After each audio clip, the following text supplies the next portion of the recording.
बच्चों, हम कर रहे हैं आओ करे और सीखे हिंदी कक्षा 6 से 8 के लिए जो वर्क बुक है उसे हम कर रहे हैं। इसके आगे के भाग हम कर चुके हैं। यदि आपने नहीं देखे हो तो चैनल के प्लेलिस्ट पर जाकर देख सकते हो। तो आज हम करेंगे पढ़िए और समझिए सकर्मक और अकर्मक क्रिया, जो कि आपकी बुक के पेज नंबर 248 पर है। बुक के पेज नंबर 248 पर है। तो आज हम पढ़ेंगे सकर्मक और अकर्मक क्रिया। रचना पुस्तक पढ़ती है, यह वाक्य पढ़िए और इससे जुड़े कुछ प्रश्नों और उनके उत्तर पर ध्यान देकर उन्हें समझिए। तो यहाँ कुछ प्रश्न दे रखे और उनके उत्तर दे रखे जिन्हें हमें समझना है। तो प्रश्न पहला है, पुस्तक पढ़ने का काम किसने किया? तो यहाँ वाक्य दे रखा था, इस वाक्य के आधार पर ही प्रश्न बने हुए हैं। रचना पुस्तक पढ़ती है, रचना पुस्तक पढ़ती है। तो पुस्तक पढ़ने का काम किसने किया? तो इसका उत्तर आएगा रचना ने, क्योंकि रचना पुस्तक पढ़ती है। तो पुस्तक कौन पढ़ रहा है? रचना पढ़ रही है। तो इसका उत्तर है रचना ने। पुस्तक पढ़ने का काम किसने किया? रचना ने। तो कर्ता कौन है? रचना। कर्ता मतलब जो कोई कार्य करने वाला है, ठीक है, वो है रचना, क्योंकि रचना ने पुस्तक पढ़ी है। और कारक है ने, ठीक है, कारक कौन सा है? ने। रचना पुस्तक पढ़ती मतलब रचना ने पुस्तक पढ़ी, तो इसलिए यहाँ पर कारक ने लिखा हुआ है, ठीक है। रचना ने किसको पढ़ा? रचना ने क्या पढ़ा? ये भी हो सकता है रचना ने क्या पढ़ा। तो रचना ने पुस्तक को पढ़ा, ठीक है, रचना ने पुस्तक को पढ़ा। रचना कौन है? रचना है कर्ता, ठीक है, काम जो करने वाला है वो कर्ता है। पुस्तक क्या है? पुस्तक है कर्म, ठीक है। क्रिया क्या है? क्रिया है पढ़ना या पढ़ रही है, ठीक है, पढ़ना। पढ़ने की क्रिया किससे हो रही है? किसके द्वारा हो रही है या किससे हो रही? तो पुस्तक से। क्रिया का प्रभाव किस पर पड़ रहा है? पुस्तक पर, कर्म पर। तो पढ़ने की क्रिया किससे हो रही है? पुस्तक से, ठीक है। जो क्रिया कर रहे हैं वह किसके द्वारा कर रहे हैं? तो पुस्तक के द्वारा हो रही, क्योंकि रचना पुस्तक पढ़ रही है। और क्रिया का प्रभाव किस पर पड़ रहा है? क्रिया का प्रभाव पड़ रहा है पुस्तक, कर्म पर। तो यहाँ पर दे रखा है, जो जानने की बात है, जब क्रिया का प्रभाव कर्म पर पड़ता है तब उसे सकर्मक क्रिया कहते हैं। जब क्रिया का प्रभाव कर्म पर पड़ता है तब उसे सकर्मक क्रिया कहते हैं। सकर्मक का अर्थ है कर्म सहित। जैसे मधुर साइकिल चला रहा है, यहाँ साइकिल कर्म है, ठीक है, मधुर साइकिल चला रहा है, तो यहाँ साइकिल कर्म है। और कर्ता कौन होगा? मधुर, ठीक है। क्रिया क्या होगी? चलाना, और कर्म होगा साइकिल। अब यह वाक्य पढ़िए, बालक सो रहा है। बालक क्या कर रहा है?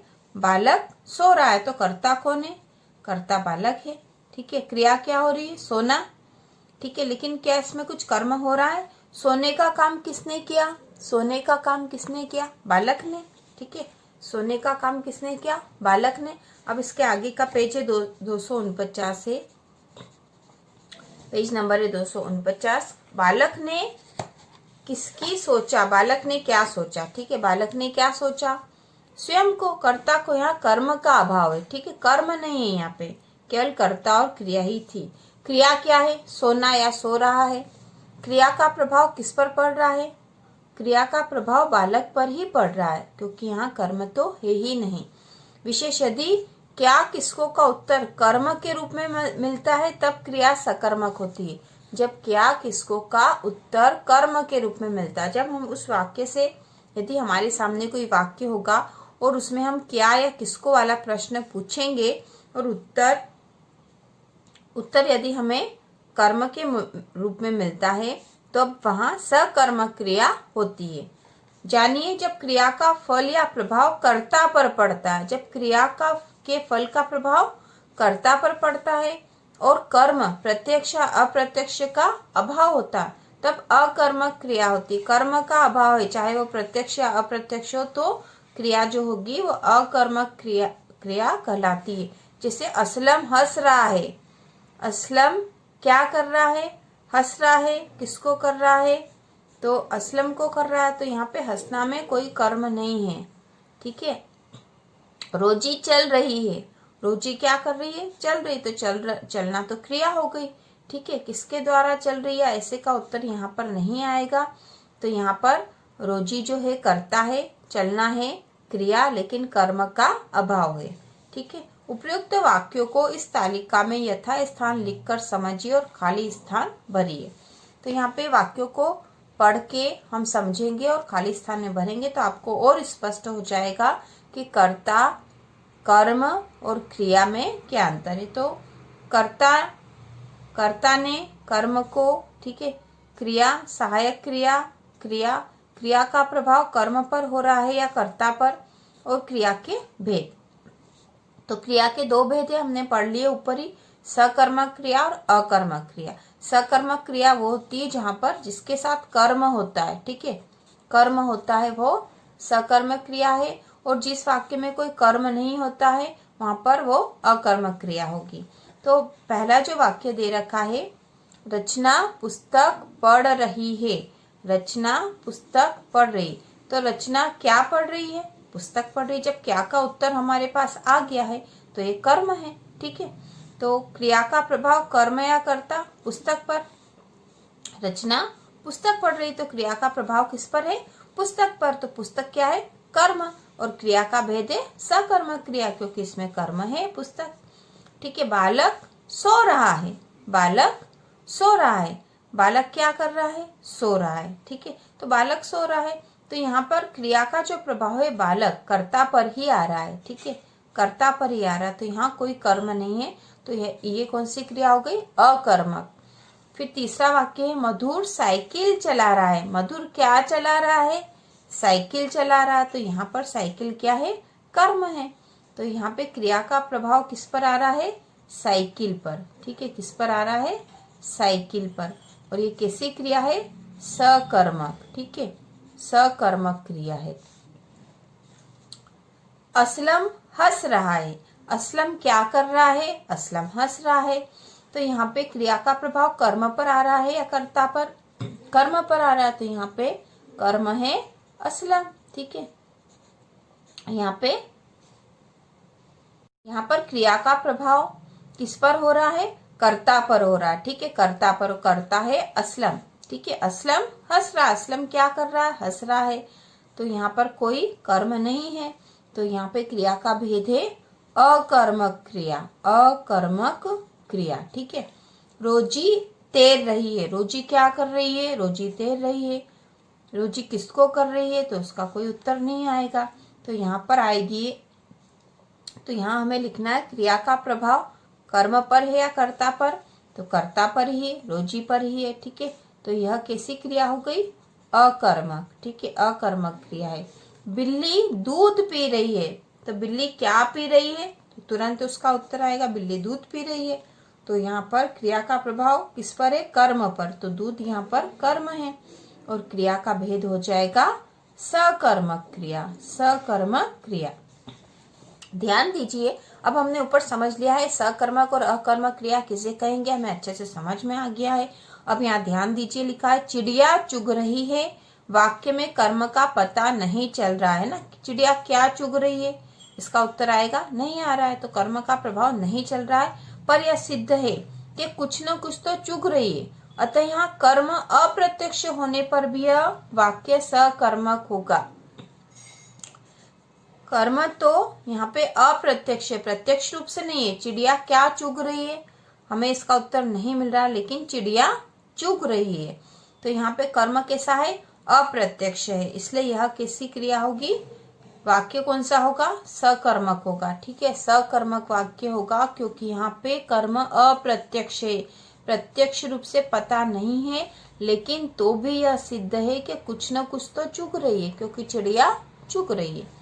पक्षी उड़ रहे हैं, वाक्य अकर्मक है, पर सलमा पक्षी उड़ा रही है, वाक्य सकर्मक है। देखो बच्चों, पक्षी उड़ रहे हैं, ठीक है, इसमें कोई कर्म नहीं, पक्षी क्या कर रहे हैं, पक्षी उड़ रहे हैं, तो इसका प्रभाव पक्षी पर ही है, तो यह अकर्मक वाक्य है। पर सलमा पक्षी उड़ा रही है, तो सलमा क्या कर रही है, सलमा पक्षी उड़ा रही है। ठीक है, तो यहाँ पक्षी जो है, पक्षी कर्म है यहाँ पर, इसलिए यह वाक्य सकर्मक है, क्योंकि यहाँ पक्षी कर्ता न होकर कर्म के रूप में है।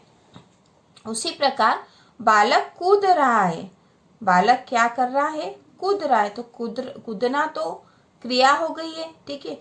कूदना क्या है? क्रिया हो गई है। तो ये वाक्य कैसा है? अकर्मक, इसमें कोई कर्म नहीं। बालिका रस्सी कूद रही है। तो बालिका क्या कर रही है? रस्सी कूद रही है। तो यहाँ पे रस्सी क्या है? कर्म है, ठीक है। रस्सी क्या है? कर्म। ये रस्सी कर्म है, बालिका करता है, ठीक है। और कूदना क्या हो गई? क्रिया, ठीक है। कूदना क्रिया हो गई, तो ये सकर्मक वाक्य हो गया है। अगला अभ्यास है 318, जो कि आपकी बुक के पेज नंबर 250 पर है, ठीक है। 250 पर जो अभ्यास है वह हम करेंगे बच्चों। दिनांक आप लिख लोगे, जिस दिनांक को आप कर रहे हो। नीचे लिखे वाक्यों के सामने सकर्मक या अकर्मक क्रिया लिखिए। तो यहाँ हमें इन वाक्यों के सामने लिखना है कि इसमें सकर्मक या अकर्मक क्रिया है, ठीक है। तो पहला है सौरभ पानी पी रहा है। सौरभ पानी पी रहा है। तो सौरभ क्या पी रहा है? पानी पी रहा है। तो यहाँ क्रिया का प्रभाव किस पर आ रहा है? पानी पर। तो ये कैसा वाक्य है बच्चों, या फिर कैसी क्रिया? इसमें सकर्मक, ठीक है। तो हम यहाँ लिखेंगे सकर्मक, ठीक है। सकर्मक, इसमें कर्म है साथ में। कोयल कूक रही है, ठीक है। दूसरा वाक्य कोयल कूक रही है। तो कोयल क्या कर रही है? कोयल कूक रही है। तो यहाँ पर यह जो वाक्य है, यहाँ जो क्रिया है वह सकर्मक होगी। क्यों सकर्मक? जैसे यहाँ पर एक एग्जाम्पल में दे रखा था, चिड़िया चूक रही है। तो उसे अप्रत्यक्ष कर्म हो रहा था उसमें, ठीक है। अप्रत्यक्ष कर्म हो रहा था, इसलिए उस वाक्य को और क्रिया को सकर्मक माना गया। उसी प्रकार कोयल कूक रही को भी सकर्मक माना जाएगा। पिताजी पत्र लिखते हैं। तो पिताजी क्या लिखते हैं? पत्र लिखते हैं। तो यहाँ कर्म स्पष्ट दे रखा है, ये करता है। और पिताजी जो है, पिताजी करता है, पत्र कर्म है और लिखना क्रिया है। तो यह जो वाक्य होगा यह होगा सकर्मक, ठीक है। सकर्मक, ठीक है। गाय बैठी है। गाय बैठी है, बैठना तो क्रिया है और गाय करता है, तो यह कैसा होगा? अकर्मक, अकर्मक, ठीक है। मोहिनी रो रही है। मोहिनी रो रही, तो रोना तो क्रिया हो गई और मोहिनी रो रही है, ठीक है। मोहिनी करता है, तो यह कैसा होगा? अकर्मक। अगला जो है अब अगला है निम्नलिखित क्रिया शब्दों का प्रयोग कर सकर्मक और अकर्मक क्रिया वाले वाक्य लिखिए। तो यहाँ हमें सकर्मक और अकर्मक क्रिया वाले वाक्य इन शब्दों को देखकर बनाना है और लिखना है।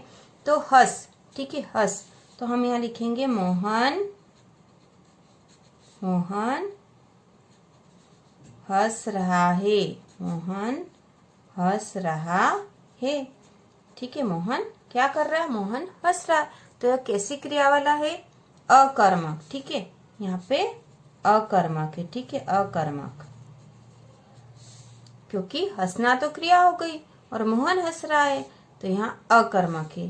खेलना, ठीक है। खेलना का होगा राजू क्रिकेट, राजू क्रिकेट खेल रहा है। राजू क्रिकेट खेल रहा, तो ये कैसा होगा? राजू क्या कर रहा है? राजू खेल रहा है। क्या खेल रहा है? क्रिकेट खेल रहा है। तो ये कैसा है बच्चों? सकर्मक, ठीक है। सकर्मक।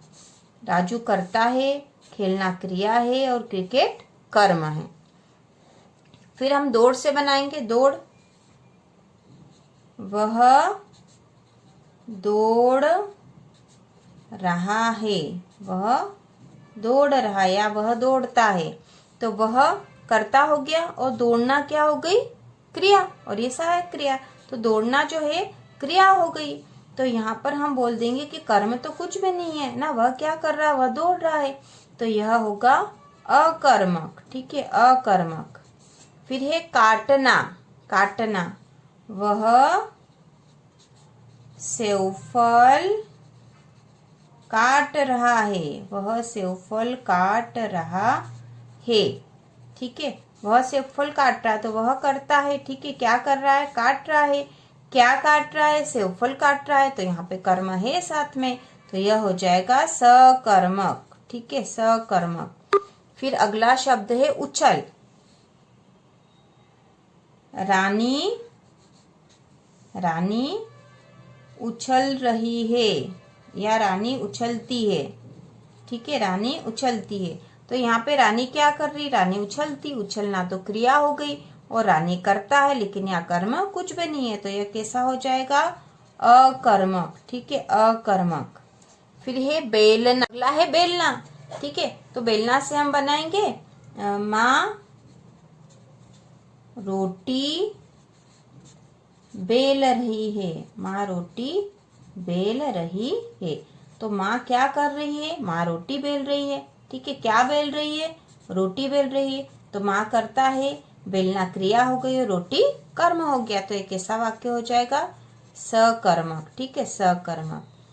तो यह हमने कर लिया बच्चों। ठीक है, यह कर लिया है, पूरा हो चुका है।